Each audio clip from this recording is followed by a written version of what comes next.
The letting agency sent a man to change my locks at 9 in the morning while I was in a seminar room 3 miles away.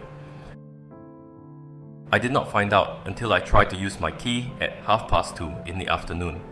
And I want to tell you what happened in court. I want to tell you what the judge said, specifically, because it is not what anyone in that room expected. But first, I need you to understand what the 6 months before that courtroom had done to me.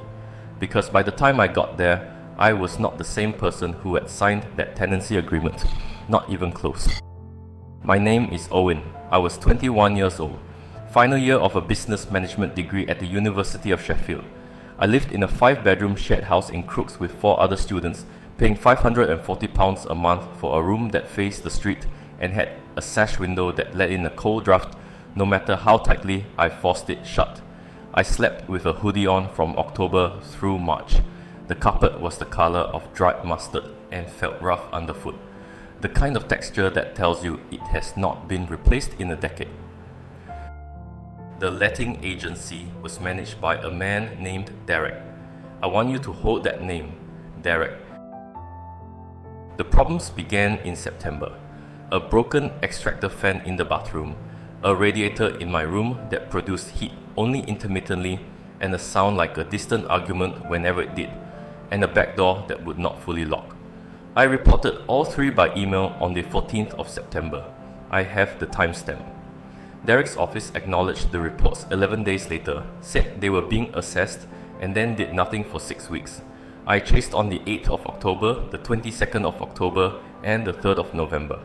Each time I received a variation of the same response, someone would be in touch. Nobody was in touch. By November, I had stopped eating properly. I do not say that lightly or for effect. I mean that the anxiety had reached a point where preparing food felt like an insurmountable task, and I would go most of a day on coffee and whatever was quickest. I was sleeping 4 or 5 hours a night. My concentration was gone. I sat in lectures and the words went through me without sticking. I went to the university's student support service in the 2nd week of November, and the counselor there recorded stress, anxiety, and disrupted sleep. I was referred to my GP. The GP added low mood to my notes and suggested I consider temporary reduced study hours. I am telling you this not because I want sympathy, but because it is evidence. It is time-stamped, professional, documented evidence of what 6 weeks of reported and unresolved disrepair does to someone who is already stretched thin by a final year degree. Mental health deterioration is not abstract. It has dates, it has file numbers, it has the GP's handwriting. I called my dad that evening. His name is Robert. He answered on the first ring, which he always does when he can tell something is wrong from the fact of the call itself, the timing or the tone before I have said a word. He is 61 years old, retired, a former electrician from Doncaster who has no experience of legal proceedings and who I have never once heard raise his voice. He listened for 20 minutes without interrupting. Then he said, "Right, let's sort this. Now stop, because I want to ask you something before I go any further. You have been listening to a story about a broken radiator and a sleepless student and an unresponsive letting agency. Normal, isn't it? The kind of thing that happens all the time to thousands of students every year in every university city in England. The kind of thing that most people absorb and endure because the alternative, fighting it, seems too hard, too expensive, too uncertain. So here is the question. What would have to happen to make you stop absorbing and start fighting?" Because what Derek did next answered that question for me in about 3 seconds flat. In January, Derek's office sent a letter. It stated that a routine property inspection had identified what they described as significant lifestyle-related damage and persistent unreported issues within my room specifically. It stated that this constituted a breach of my tenancy obligations. It gave me 28 days to vacate.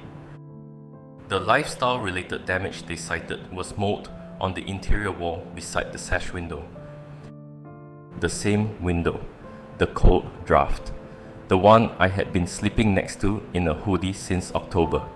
The mold was a consequence of that window's failure to seal. not of anything I had done.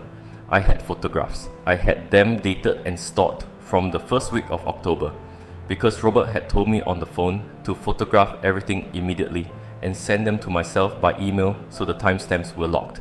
I had done exactly that. But Derek did not wait for any process. He did not apply for a court order.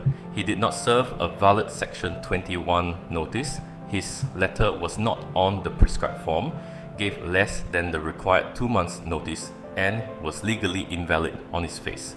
None of that mattered to him, apparently.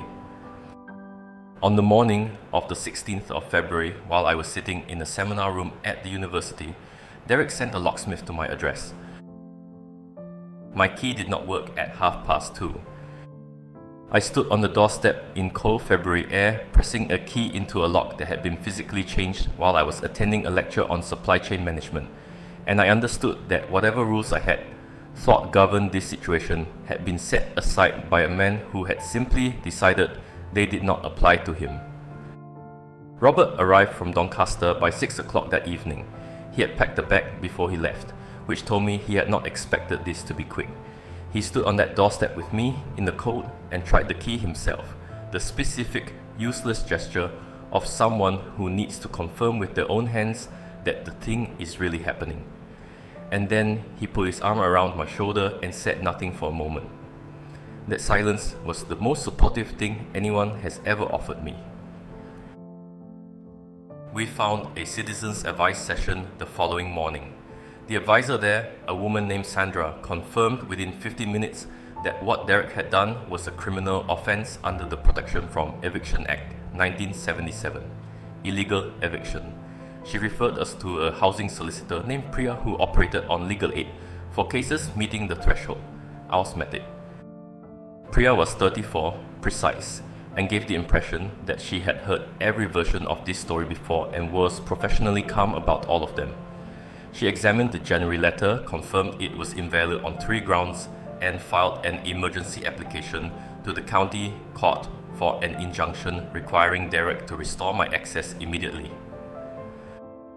The injunction was granted within 48 hours. I had my key back, but the case was not finished, because Priya had also filed a damages claim for the illegal eviction, for the unresolved disrepair, and for the documented impact on my mental health. Total amount claimed £11,200. Derek's solicitors responded aggressively. They disputed the disrepair claim. They argued the mold was tenant caused. They said the January letter was a good faith error by an administrative member of staff who had misunderstood the relevant procedure. Good faith, that phrase. It does a lot of work in these responses. Now, here is the thing I promised you at the start. Here is what I withheld, because it only makes sense in context. Derek's agency managed 31 properties in Sheffield. Priya knew this. She had also, through a housing network she was connected to, become aware of 2 other former tenants of Derek's agency who had experienced near-identical situations. Invalid notices, followed by locksmith visits, followed by settlements reached quietly before any hearing.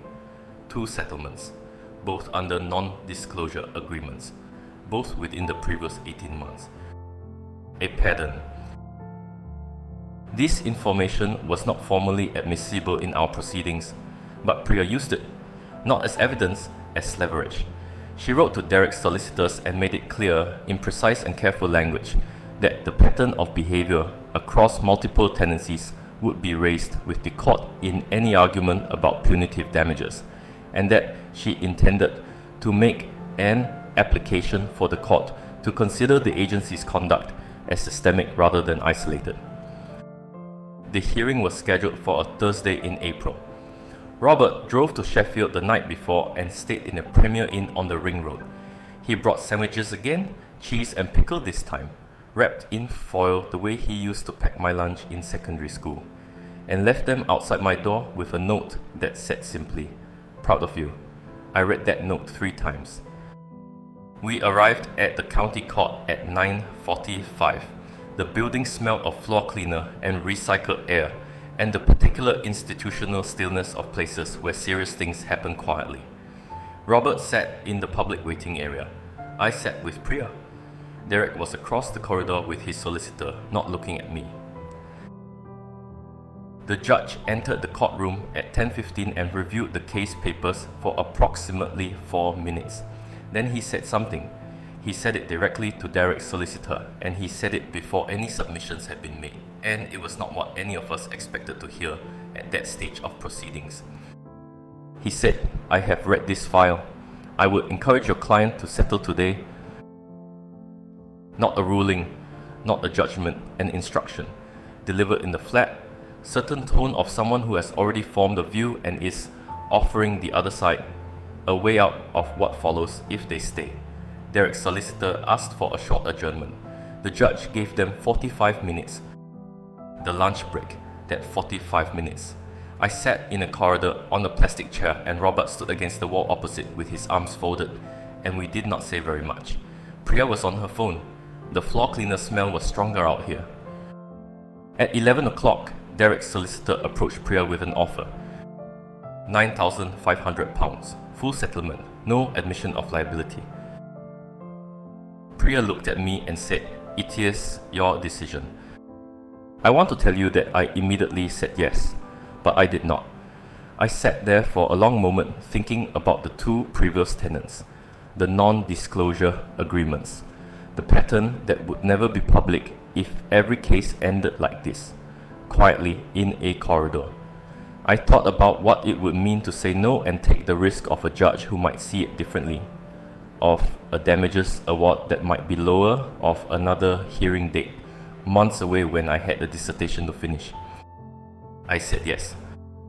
£9,500 settled, no admission of liability. Robert was still standing against the wall when I came out of the side room. I walked over to him and I said we settled, and he did not punch the air or smile or say anything celebratory. He just exhaled slowly and put both hands on my shoulders and looked at me for a moment. That was it. That was the whole thing. I went back to Crooks that afternoon. I sat in my room with the sash window rattling in its frame, cold air pressing through the gap that had caused all of this.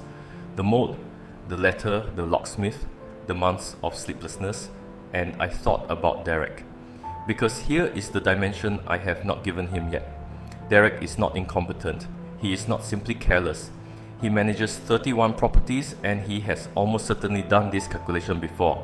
It is cheaper and faster to replace a difficult tenant than to fix a maintenance issue and wait for a lease to expire naturally. Students are transient. Students are inexperienced. Students, in his calculation, do not have fathers who pack sandwiches and drive from Doncaster and stand against corridor walls with their arms folded. He was not wrong about most of them. He was wrong about me, by £9,500. The window still rattles. I moved out 3 weeks later at the end of my tenancy.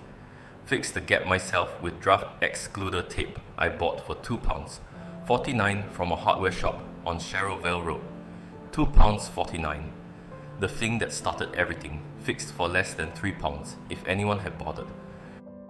But here is what I did not tell Robert, and here is what I have not told you yet either. Because the settlement, the £9,500, the corridor, the judge's 4 words, is not the end of this story. What I found out 3 weeks after that court date, about those two previous tenants, about what their non-disclosure agreements actually covered, changes everything about what you think you just heard. That part is coming. Before I go, I want to ask you one thing. I nearly said no to that settlement.